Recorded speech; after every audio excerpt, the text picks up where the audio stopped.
Welcome to Matrusri educational academy అండి. 10th క్లాస్లో భాగంగా డే 5 అండి.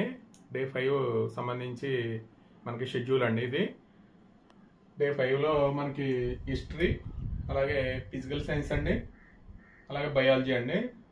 బయాలజీకి సంబంధించి క్వశ్చన్స్.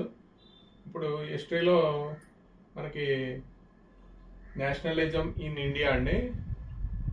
ఇక్కడ మనకి read the paragraph and comment మీద క్వశ్చన్స్ ఉంటాయండి. అంటే ఇక్కడ మామూలుగా అయితే పారాగ్రాఫ్ ఇస్తాడు, పారాగ్రాఫ్ మీద క్వశ్చన్స్ ఉంటాయి. ఇక్కడ కామెంట్ చేయమంటాడు. కాబట్టి ఇక్కడ మనకి పారాగ్రాఫ్ రాయడానికి కుదరలేదండి. మనం అప్లోడ్ చేసే ముందు పారాగ్రాఫ్ కూడా ఇస్తామండి. ఒక 2 క్వశ్చన్స్ అండి దీంట్లో. నేషనలిజం ఇన్ ఇండియాలో 30A అండి, 8 మార్క్స్ వస్తుంది. ఇది నేషనలిజం ఇన్ ఇండియా హిస్టరీ అండి. హిస్టరీకి సంబంధించి కామెంట్ మీద 2 క్వశ్చన్స్. మామూలుగా అయితే 4 క్వశ్చన్స్ ఉన్నాయి, కాకపోతే 2 క్వశ్చన్స్ ఇచ్చామండి. అలాగే ఫిజికల్ సైన్స్కి సంబంధించి ఇక్కడ explain how do you correct the eye defect myopia with a suitable diagram అండి.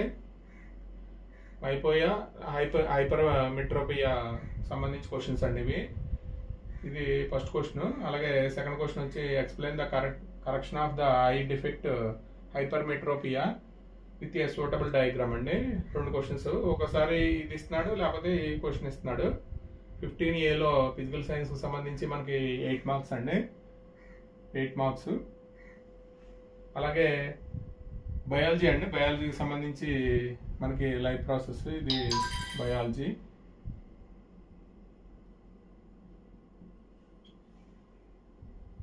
ఇక్కడ how do you demonstrate that carbon dioxide is necessary for photosynthesis అండి. ఇది క్వశ్చన్. అంటే మనకి ఇక్కడ 4 క్వశ్చన్లు ఉన్నాయి, కాకపోతే ఇక్కడ మనం 2 క్వశ్చన్స్ ఇచ్చాము. ఇక్కడ లైఫ్ ప్రాసెస్లో మనకి 8 మార్క్స్ సంబంధించి 16Aలో క్వశ్చన్ అడుగుతాడండి. మనకి ఇంపార్టెంట్ క్వశ్చన్స్.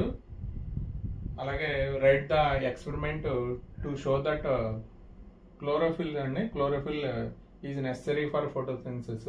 ఇక్కడేమో కార్బన్ డైఆక్సైడ్ అడిగాడు, ఇక్కడ క్లోరోఫిల్ అండి ఈజ్ నెసరీ ఫర్ ఫోటోసింథసిస్. ప్రయోగం మనకి ఎక్స్పెరిమెంట్ రాయాలి రెండింటికి.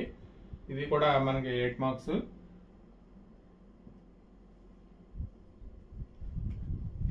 మనకి ఇప్పుడు ఈ వీక్లో ఏమి నేర్చుకున్నాం అనేవి సండే మనం మొత్తం ఒకసారి ఏమి నేర్చుకున్నాం అనేది ఒకసారి చూద్దామండి. ఎన్ని క్వశ్చన్స్ అయినాయి ఎస్ఏలో, అలాగే మ్యాథ్స్లో ఎన్ని క్వశ్చన్స్ అయినాయి, ఫిజికల్ సైన్స్లో ఎన్ని క్వశ్చన్స్ అయినాయి, బయాలజీలో ఎన్ని క్వశ్చన్స్ అయినాయి, సోషల్లో, అలాగే తెలుగు ఇంగ్లీషు సంబంధించి ఎన్ని క్వశ్చన్స్ అయినాయి ఒకసారి మనం రివిజన్ కింద ఒక వీడియో చేద్దామండి లాస్ట్, అంటే సండే. ఇది డే 5కి సంబంధించి షెడ్యూల్ అండి.